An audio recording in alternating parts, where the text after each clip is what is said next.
Oh, and turn the lights on. Welcome back. How was your day yesterday? Was it fun? Yeah. I bet it was. Yeah. Okay, so well, I wanted to show you something too. I'm going to take you to our Schoology page first.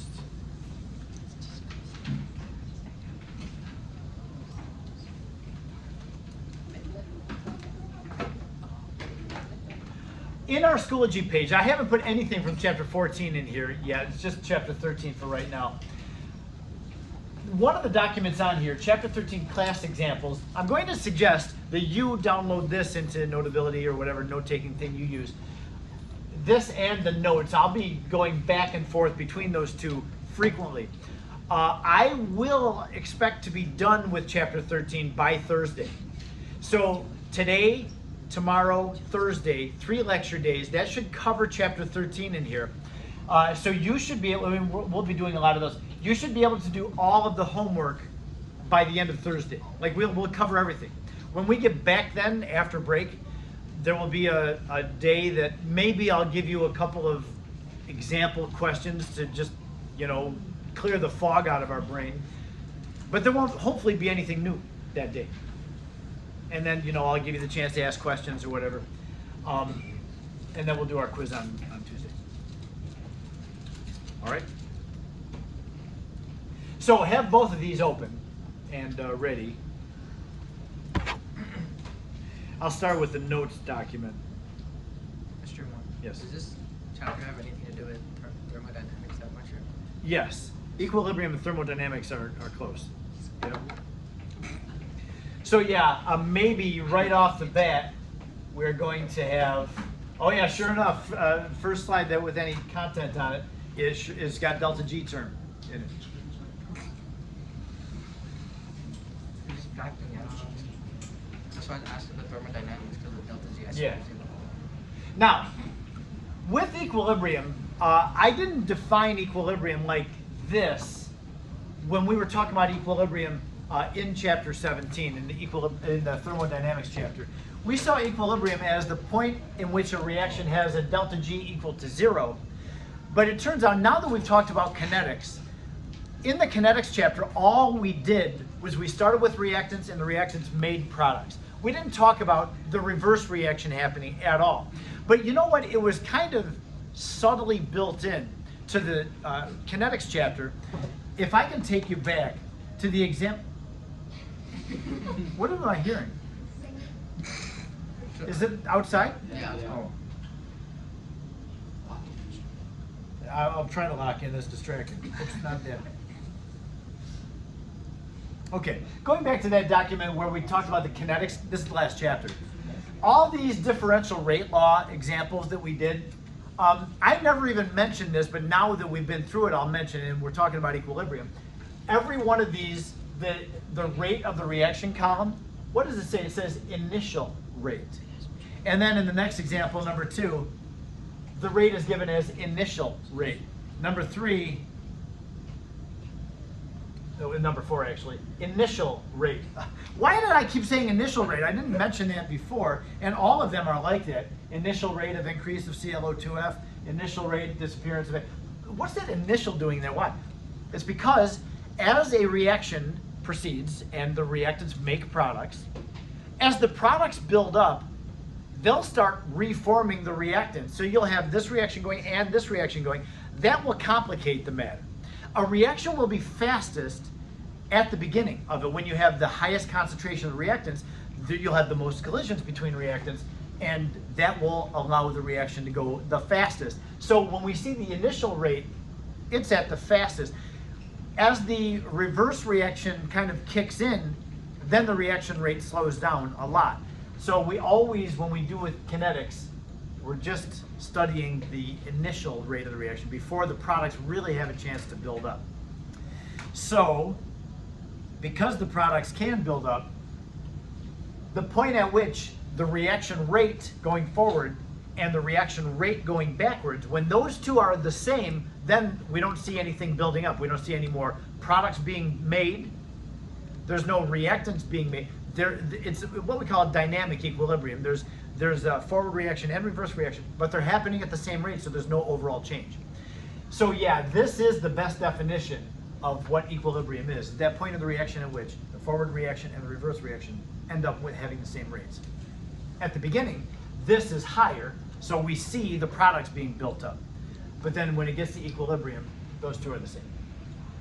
Now, this next line though, that takes us back, and this will be just like visiting an old friend. Delta G equals delta G standard plus RT ln of Q. Remember that? Isn't that nice? Yes. We go back and I love visit with old thermodynamics. friends. Yeah, this delta G term, this is changing as the reaction proceeds. And as soon as this thing hits 0, then the whole thing stops. There's no thermodynamic push to go right, no push to go left. It just all stops. And so at this point where this is 0, this term is equal to that term. In magnitude at least.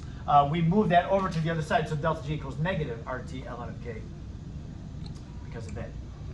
Now, that takes us to our understanding of what an equilibrium constant is. When a reaction stops at equilibrium, it becomes static, in which, at least in its amounts, where the products aren't changing amount, the reactants aren't changing amount. So at that point in the reaction, the equilibrium constant is the concentration of the products over the concentration of the reactants. This actually has a name. You can see what it says up at the top. This is called the law of mass action. I never use that term, but just I guess for trivial purpose, that is the name of that relationship. The ratio of the products over reactants is the K. Now you can see this little, I'll be right there, that little subscript EQ. The EQ code just means equilibrium. You don't need that EQ in there. Sometimes you'll see it, but if you just see a capital K, it means the equilibrium constant. Yes? Is that on the reading? I don't think so. I think I saw something. It's in the earlier in the chapter, but I don't think it's, no. The reading is about Le Chatelier's principle, and I don't think that's in there. Okay, now, speaking of old friends, I didn't have you do much with this when we did chapter 17. I'd shown you this, and then we kind of laughed it off, and I didn't pursue it any further. But we will need to understand this chapter, at least a little bit better than what we did in chapter 17. Now, we know that the size of K is always positive, so K is either less than 1 or it's bigger than 1. If it's less than 1, that means the reaction does not make very much product. When it comes to equilibrium, there's more reactant, so it's not good at making product. If K is greater than 1, that means it's good at making product. This bold statement, it's bold, and I'm still going to highlight it. This is important, and I'll be reminding you of this many times in this chapter. There's only one thing that you can do that actually will change the K value for a reaction. You can't remove reactants, or you can't squeeze the reaction down to a higher pressure. Nothing will change the K value except changing the temperature.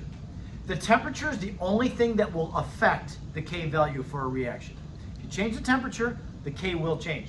And that is given by this relationship. This relationship tells us how K changes as the temperature changes. And I know that I showed you this before. I'm going to show you again just because you love it so much. A graph.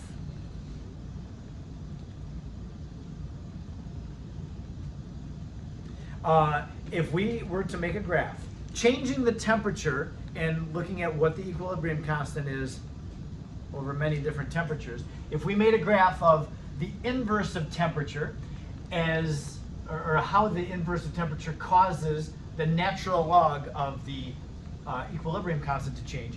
Now, notice what the slope of this graph is. The slope of the line is going to be negative delta H over R. And we know some reactions are exothermic and some reactions are endothermic, so that when we have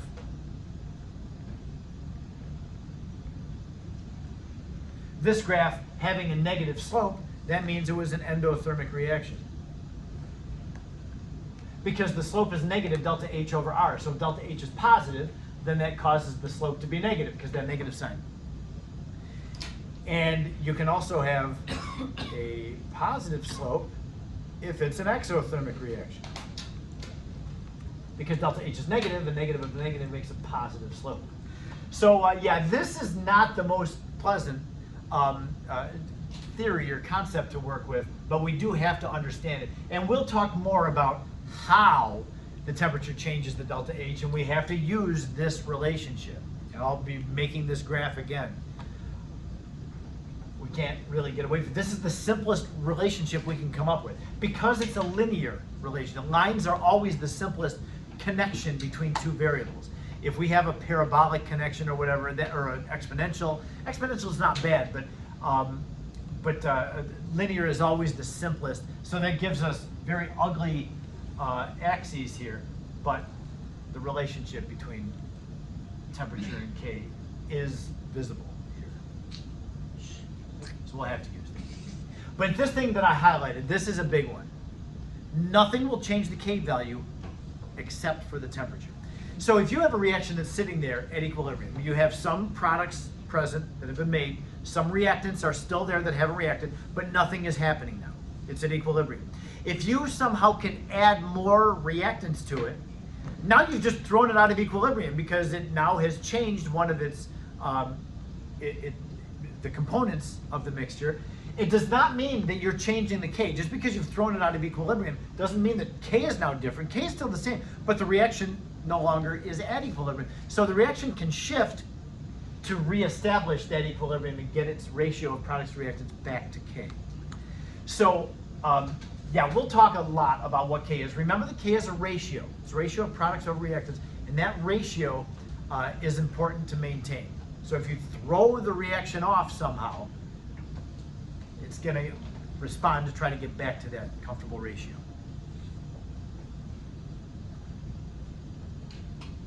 Okay, now we'll do this a lot. I'm going to refer you back to that other, it says handout there, but the example document. And so I'm going to take us there, chapter 13 examples, number 16.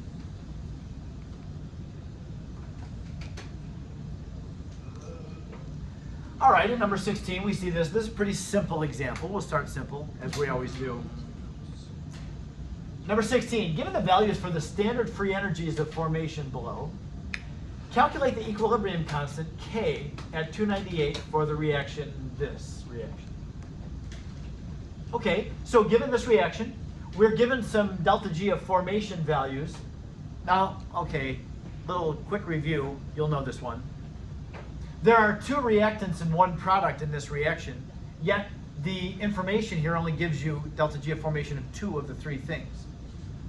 Why? One of them is an element. Element delta G of formations are always zero. Delta H of formation, of course, is always zero. Delta S, though, is not. Delta S is some finite value for everything. Unless something is at absolute zero, it's going to have entropy. Okay, so anyway, that's good. And if the question is asking, we're given delta G, so I'll just say that we know delta G here. Now, we don't know it yet, but we will be able to. Find K. That's what it's asking for. Determine the equilibrium constant. That means we need a connection between those two. And sure enough, we have this relationship between delta G and K. Delta G equals negative RT times ln of K. We will know what the delta G is. We know R, thermodynamic constant. We know T, because it's given to us at 298, it says. So we'll have to solve for K. Easy enough. We can do that. What's the delta G in this case? Products, which is this number, minus the reactants, which is that number. Negative 162 minus 137 gives us around negative 24. So delta G is negative 24.8 kilojoules per mole equals R. Now, since delta G was in kilojoules, our R value has to be in kilojoules as well. 0.00831 kilojoules per mole Kelvin. 0.6. What's that? Oh, I need a negative sign there. Yeah, it's negative R times T. No, like, it's not 24.6. 24 minus 6, thank you. I wasn't catching that, thanks. It's the same thing. Yep. Okay, and then times the ln of k. So solve for the k term. We know everything else. We divide out the constant values. We get ln of k equals about 10, and we raise both sides of the power on e to get the ln out of it. So we're going to wind up with e to the 10th power, which is like 20,000. About 20,600. That answer is not on. So they were asking us to find what the k value is. It's sure not b, it's not c, it's not d, and it's not e. E for E And plus. yeah, 20,600 is very close to 2.1 times 10 to the 4th. Now, whoever wrote this question out did have a sig fig error. I'll have to take the responsibility because I retyped it. I did get this from a source and that was the answer, but yeah, that should have 3 sig figs. Because everything over here has 3 sig figs. Okay, and k, by the way, does not ever get a unit. I had mentioned that in chapter 17, but I'll remind you, even if the units don't cancel out when you're taking products divided by the reactants, you don't give a unit to k ever. It's always unitless.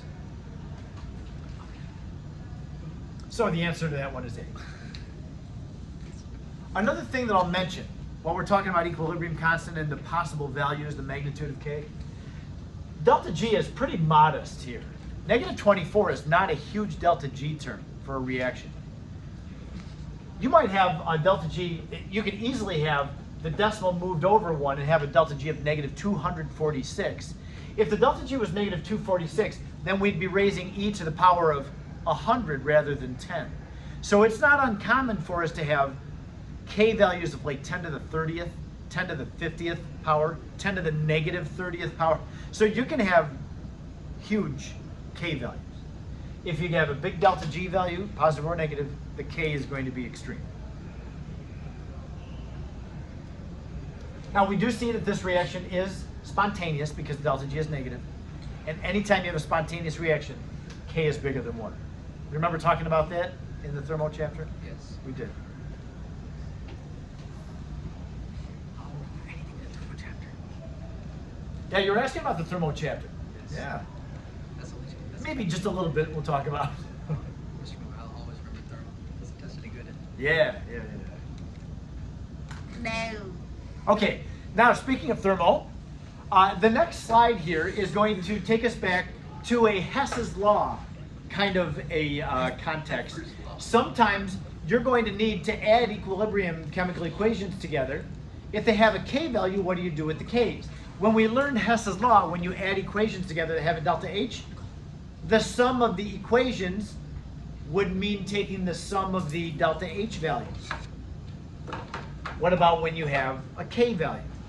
Let's take a look at this. We have a baseline chemical equation here. A plus B yields C plus D. 2 reactants, 2 products.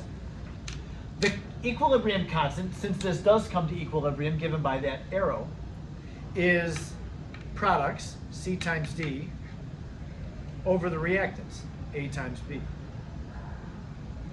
The brackets do represent concentrations. It's the ratio of the concentrations. By the way, I know that the A and B and C and D are being added in the chemical equation, but when you find K, you don't add them in the K expression, you multiply them. If I see anybody in here adding, I'll blow my stack because that's a Chem 1 mistake. You are advanced chemistry students. Don't do that little rookie mistake there, adding them in the K expression. No. Okay, so anyway, what about if we take this baseline equation and multiply it through by 2? We know that if delta H, if you use twice as much reactant and get twice as much product, it's going to involve twice as much energy. But when you have an equilibrium constant, take a look. When you have a coefficient, remember, the coefficient in the K becomes a power, an exponent, so that the K is going to be C squared times D squared over A squared times b squared. Then Which is the same thing as, there's a property for this in algebra, I don't remember what it's called. It would be the same thing as c times d over a times b, and that whole thing gets squared. Yes. Yes, would you agree with that? The left expression is a perfect square, the right expression is a perfect square, those are the same thing. Anybody remember what that's called? Somebody earlier wanted to call it the distributive property. No. I don't know about that. Is it the root property or whatever? A root property, we'll call it that. Yes. Okay, now what do we have here? This inside the parentheses, that was our first k. K1 is what I called it. It is c times d over a times b. There it is. So really, when you multiply an equilibrium chemical equation through by a number, that number becomes the exponent on k. You don't multiply k, you raise that multiple to the exponent on k.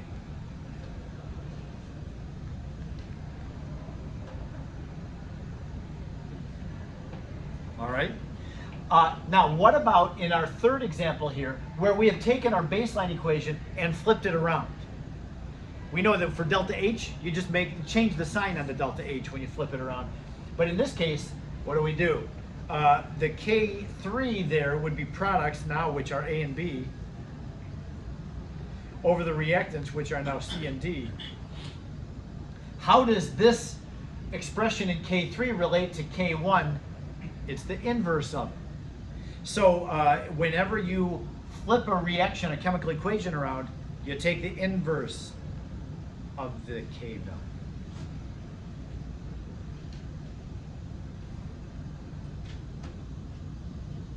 So we can add equilibrium equations together to get overall or target equations, but you don't manipulate the K's the same thing as you did with delta H. Instead of adding, you raise to powers and multiply. Okay, so with that now, we're going to go, take a look. The next slide says, hey, go to example number 2. And then after that, we're going to go to example number 3. And then after that, we're going to go to example number 4. So our next 3 things will be just taken on these 3 examples. I'll just leave us parked there on number 4, and come over back here and go to example number 2. This is very easy. Don't get mad at me because it's so easy. We're starting easy. So you have 2 given chemical equations here. They're equilibrium equations. And they each have, I'm labeling them as K1 and K2, but we could find K1 is the products, C over the reactants, A times B squared. K2 would be the products of the reactants for the second equation. That would be D times E over C. Now, the question is, what would the K value be for this reaction? This would be our target equation.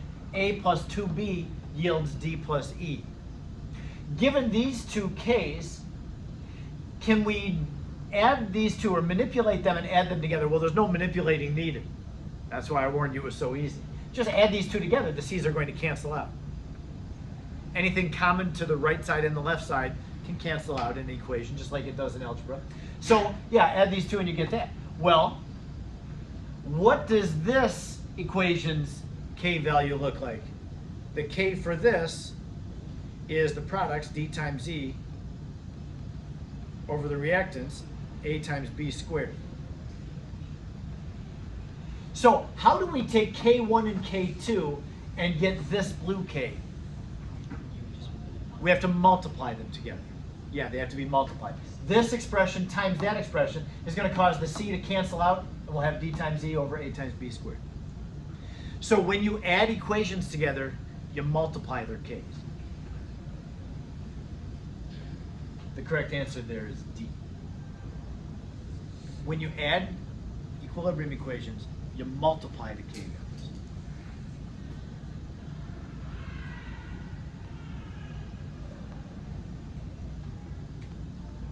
How's that? We good? Pretty easy. Go to the next one. It's not going to get any harder. We'll have to do more, but I think we can get the idea. We're so good at Hess's law that this is an extension. We do have to do something different, but it's not like we're racking our brains. All right. So given these two reactions and coming to equilibrium, we've got a decomposition of SO3 with a K value and a decomposition of NO2 with a K value. Oh, and look at those Ks. 225 and 64. Isn't that convenient? What do you notice about them? The square numbers. Yes, yes. Okay, do you think we'll have to use the fact that they're squares? Oh, I think so. Yep. So we have these two given equations, and then it gives us a target equation. What would be the K value for this? All right, well, what do we have here? We need SO2 to be on the left. And when I look up at my given equation, SO2 is on the right, and it's got a coefficient. So we need to take that first equation, turn it around to get SO2 on the left, and divide by 2. So that means this, we're going to take this equation, multiply by negative 1/2. The negative to turn it around, the 1/2 to get the coefficient to be a 1. Yeah? Now when I multiply that equation through by negative 1/2, what do I have to do with K? Multiply by negative 1/2. No, you don't multiply by negative Square it. 1/2. You square You root it. raise it to the negative 1/2 Raise it to power. the negative 1/2. That's what you were trying to say the That's what I whole was trying to time. say, Yeah. I said square root it. Which is What? Okay, so look at this. K now is going to be to the negative 1/2 power. That K is. When I made this change, I raise it to the change's power. Okay, now what about the second one? I need an NO2 on the left. Oh, in my given equation, I do have NO2 on the left, but the coefficient's not right. I've got to take that coefficient and divide by 2. So that means you divide the whole thing through by 2, which is the same thing as multiplying by 1/2. So the second K would be 64 to the 1/2 power. Mr. Moore, Yes? can you explain to me why you're raising it to the power and not like... Yep. Look here. When you have to multiply, like here's our baseline and we've got K1, right? If you have to multiply that baseline through by a number, then you wind up raising the K's power to that number you multiply through. So yeah, if I have to take this and multiply by negative 1/2, then I raise K to the power of negative 1/2.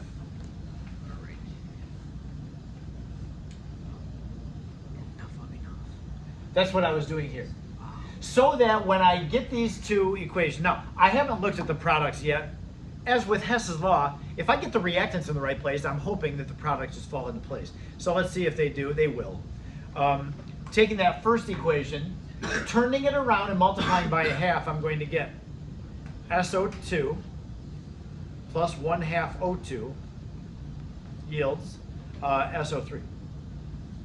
And then the second equation we're going to get, don't turn that one around. The second equation is not being multiplied by negative, just 1/2. So keep them where they are, just divide the coefficient. NO2 yields NO plus 1/2 O2. I ran out of room there, that's 1/2 O2. I tried to keep my yield sign aligned so that we could see that O2 on the left cancels the O2 on the right. So that this plus this yields that plus that. That's exactly what we have in our target equation. So now what do we do with our K's? 225 to the negative 1/2 power is 1/15. 64 to the positive 1/2 power is 8. So just multiply those two K's. Remember, when you add two equations, you multiply their K's. So this K is 8/15. And we can find which one it is. It's definitely not 8, because 8/15 is just a little bit more than 1/2. Sorry, it's about a little bit more than 1/2. So it's not, D is the right answer. Yes. Just over 1/2.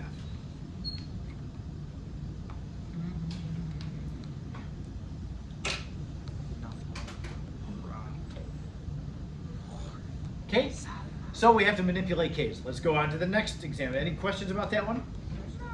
More of the same here in the next example. we're given two given equations with a k value. Well, it doesn't give you the value, it just expresses it as k1 and k2. All right? I'll give you a moment, see if you can do number 4.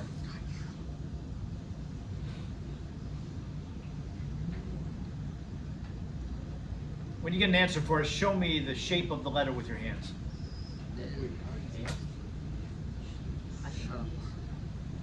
Ah, that's what I'm talking about. Rushi, that's right. You're giving me a capital letter, aren't you? Yeah, I know. Oh, there you go. That's good. That's good. You got too many fingers up there. How is this? How is this one?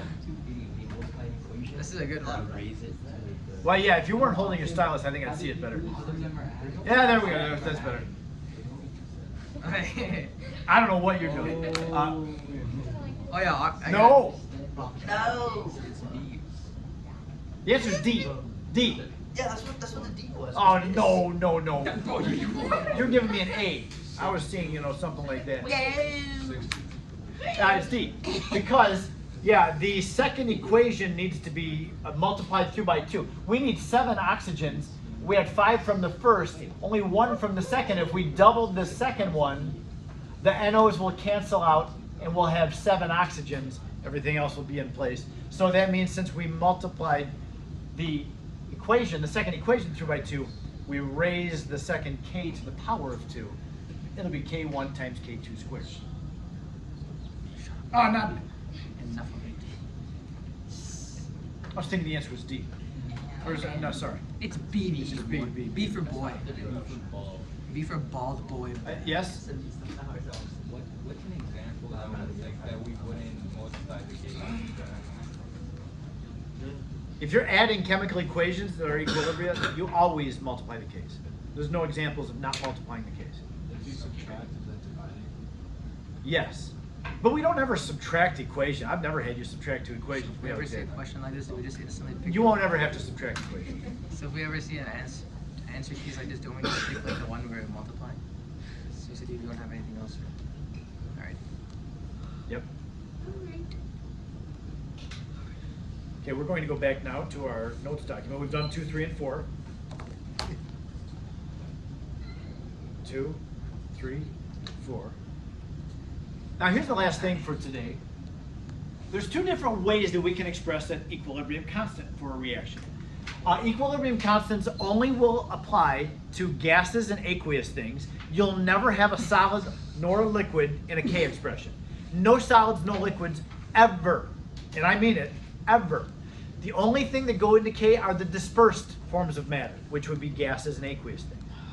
So if I have a gas phase reaction, which I have right here, the K, the ratio of the concentrations would be called Kc, C for concentration. That's where you would take the molarity of NH3 divided by the molarity of N2 and the molarity of H2. But you can also give the ratio of the pressures for gases.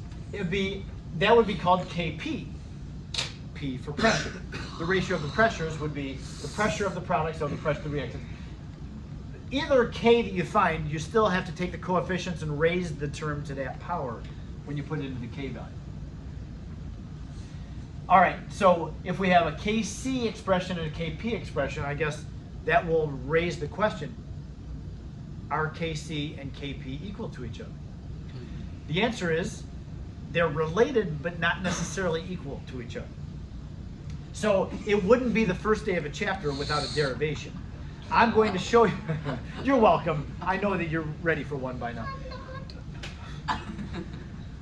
We're going to see what the relationship between Kc and Kp is.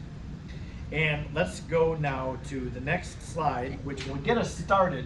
This slide, some funny things happened when I took my document and converted it into a PDF file. This is weird. Like, I've got the word molarity pointing to nothing. That was not intended. So yeah, and this kind of got crammed together too. So yeah, we're going to just have to deal with this. It starts with the ideal gas law, our beloved ideal gas law. PV equals nRT. If you take the ideal gas law and divide both sides by V, You know that I'm fond of manipulating the ideal gas law. Mhm. So what happens here if we divide by V? The V cancels out from the left. And so we have nRT over V. Now, rewriting nRT over V would look like this. N over V times RT. They're the same thing, yes? What is N over V? This is so good. N is moles and V is volume. N over V is moles per liter. Molarity. It's molarity. Yes. Let's go find So now, this is not dissolved. We normally talk about molarity in terms of a solution where water is a medium. This is a molarity in space. You can actually measure the molarity of a gas, how many moles per liter in space is the gas, and that's what's happening here. It's not dissolved in water. So, the N over V term you can replace with molarity, and get molarity by itself, you have to divide out the RT. So molarity equals pressure over RT. That's what I've squeezed together here. Molarity is the same thing as pressure over RT. Okay, now with that in mind, I'm going to go to the next slide. And we have, now remember, I didn't carry the chemical equation back. This was the production of ammonia. So we have N2 gas plus 3H2 gas yields 2 NH3s gas. Okay, the K, the Kc, the ratio of the concentrations would be the concentration of the products squared over the concentration of the reactants. N2 to the first and H2 to the third. There they are. That's the same thing because what we saw on the previous slide, since molarity, concentration, is the same thing as pressure over RT, that means that each of these molarities are the same thing as pressure over RT for that gas. This is going to get ugly. So Kc is equal to the concentration of NH3 on top squared. That means pressure of NH3 over RT squared. That's the numerator. Over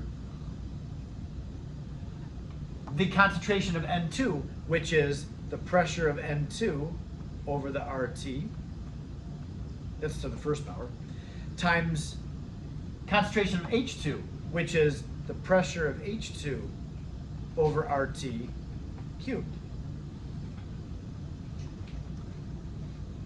It could be worse. It's not that ugly. It's not that bad, Mr. Okay, good. All right, so we have this expression for Kc. I've got Kc now in terms of pressures. So what I'm looking to do is come up with a relationship between Kc and Kp. So it tells us what to do next. Separate the pressures. I got a pressure there, pressure there, pressure there. Separate those from the RT terms. I got RTs all over the place here. Now the R and the T are constants. R is the thermodynamic constant. Doesn't matter what gas we're talking about. So R is the same all the way through. Temperature is constant. So we have pressure of NH3 squared on top, pressure of N2 and pressure of H2 cubed on the bottom. So it looks like this. Pressure of NH3 squared over pressure of N2 times the pressure of H2 cubed. And then we have to work out these RTs. The RTs don't cancel out, as you see. Oh my goodness. What do we do with the RT? They're in the denominators. I've got RT squared in the denominator of the numerator. And then I have RT to the fourth power. I got this RT and then 3 RTs down here. Those are in the denominator of the denominator. Now, you know how to divide fractions. You divide fractions by multiplying the top by the reciprocal of the bottom, yes? So I've got an RT squared in the denominator and RT to the fourth power in the numerator when I reciprocate that denominator. That means this. It's going to be times RT to the, I'm going to, give me a second.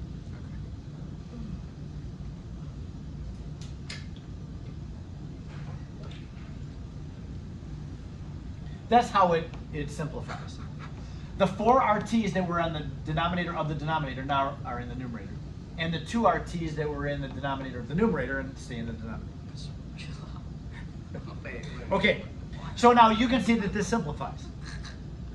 And it looks like this. Give me another name for this term right here. What do you call this? That's KP. Let's go. Right. So Kc is equal to Kp times RT to the second power. Now, can we generalize this? That second power, I don't think would always be true. Where did this 2 come from? Yeah, the number of particles or moles up here, we got these exponent from the coefficients, right? And it's a 2 because that 2 would be the reactants minus the products. Oh, yeah, 4 minus 2, exactly. Reactants minus products is where we came up. Now, that would be like the negative of the delta n. It's negative delta n. Delta is always products minus reactants, yes? Yes. Wrap your brain around that. Delta always means final minus initial. Yes. This, too, was obtained from taking the initial minus the final. That's negative, therefore, delta n. What are you shaking your head no at? Oh, okay, okay. You're doing this. I didn't know if you were saying you don't agree with it. You do agree. Okay, okay. No, because I want you to make sure that you get this. So the reactants minus products means negative delta n. So here's what I did. I did one more step. Because I have Kp times RT to the negative delta n, what I did was I did one more step. I just got Kp by itself. I divided out the RT to the negative delta n and put it over with the Kc. And what that does is it gives me this formula down here. Oh, God. Kp, that means this by itself, equals this Kc times RT to the positive delta n power. So again, I divided out the RT to get Kp by itself. There's Kp by itself. And then Kc is divided out by RT to the negative delta n power, which is the same thing as times RT to the positive delta n power. That's right, algebraically this is right. That's just about it for me. The only other thing I'll mention is this. We'll start, this is where I ended in my first hour, so that's okay. We'll just stop here and do some examples of this tomorrow. We'll see that there is a relationship between Kp and Kc. They are not always the same thing. You can either come up with this relationship by memorizing this, which I have kind of put an orange cloud around. You can memorize that. Or you can derive it from, like I just did. It's your choice. Personally, I'm okay to derive it, personally, but I'm also okay to memorize as long as I don't mix up my C and P, right? Because, and it's not on the equation sheet. I looked last hour, because I wondered, is this on the equation sheet? It's not.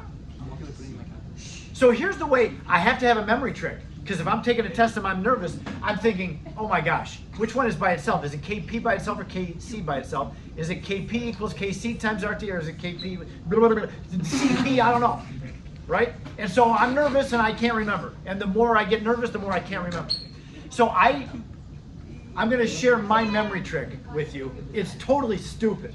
And it has nothing to do with pressure or concentration, but it helps me remember.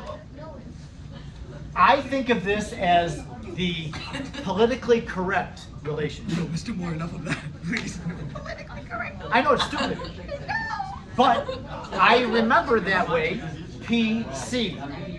And so whatever it takes for you, if you're more of a Prince Charming kind of person, think of Prince Charming. But whatever it takes for you to remember. Oh. Nishika?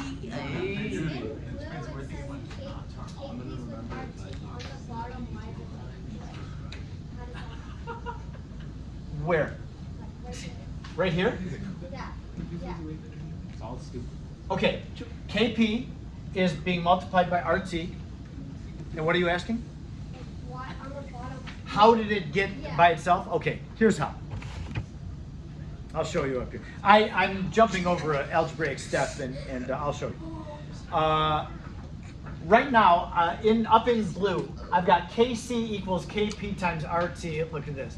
Kc equals Kp times RT to the negative delta n power.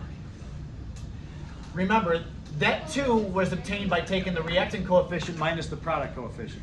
So if I divide the whole thing by RT to the negative delta n power, I got to do that on this side too.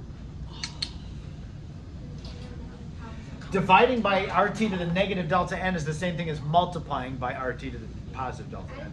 That, yeah, that, and it wasn't obvious at all, so a lot of people had trouble. That's how I got In that this. before. Okay. Oh, not bad. Okay, First that's one. it for today. Not bad.